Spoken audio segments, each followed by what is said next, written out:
Hi there. Okay, so I pulled out some of the chalcanthite I do have quite a bit. I don't know if I have the same piece. That one might have sold, but I have several pieces that are very similar. I do want to make sure that you are aware that chalcanthite is kind of a high maintenance stone.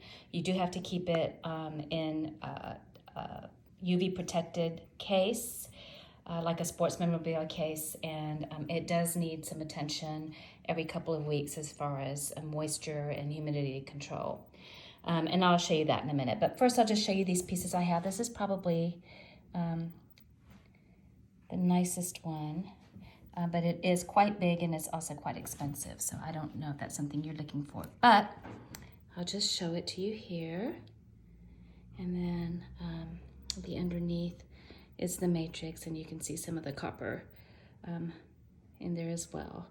And there's a little bit of chalcanthite growth underneath, but this one just sits up really beautifully by itself. So there it is. This one right here is also very nice. It's a little bit smaller, and I actually don't have the card on this one, but I can, if you're interested, I can get it for you. It would somewhere between this one and this one as far as size, and the price is based on weight. And then let me also turn this one over so you can see some of the copper veining there and some new crystals as well. Oh, I will do a close-up just so you can see. It's pretty cool.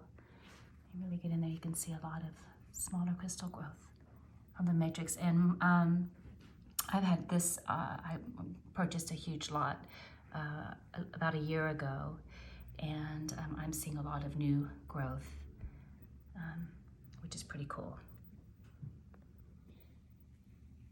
And of course, chalcanthite is fast growing, so you do see new growth much more quickly than you would with other crystals. This piece is lovely as well. It's got really big, thick, fat chalcanthite crystals. And you can see some of the copper veining and some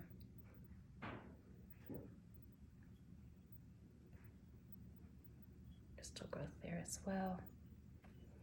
These are all from a mine up in the Huancavelica district, so up in high altitude in the Andes Mountains. And this one is a really nice piece as well. It's a little bit smaller. There's the weight and the price on that one. Sorry, my cat is helping. And then this one.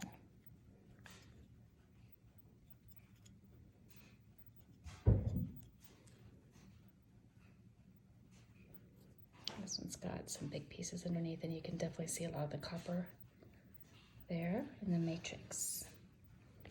Okay, and then just to show you, this is how I keep my chalcanthite. It needs to be in something that is UV protected, so like a sports memorabilia case. This is actually one for like baseballs or sneakers, or baseball caps or anything like that. Those, as long as it has UV protection, it's going to be good. And I keep a little bit of water in there. You want the moisture, the humidity to be constant and consistent. It doesn't need like extremes in temperature, so you don't want to keep it in a garage or anywhere that's going to get really hot or cold. And it also needs a little bit of moisture every 2 to 4 weeks. We're in Northern California where it's quite dry, so I usually do it about every 2 weeks.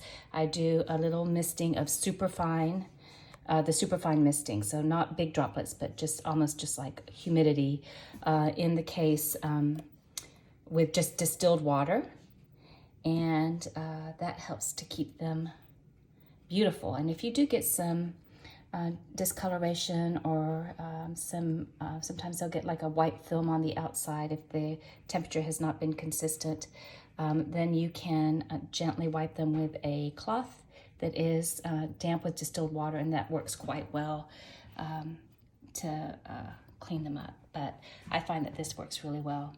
And in fact, these pieces here, they had some big pieces, but they had a lot of areas where there wasn't a lot of growth, and I'm just getting a lot, all those little places where it looks very yellow and you see small crystals. There's a lot of new growth in there, which is pretty cool. I'm happy to answer any questions. Let me know if there's anything else that you'd like to know, or if you would like more information on any of these.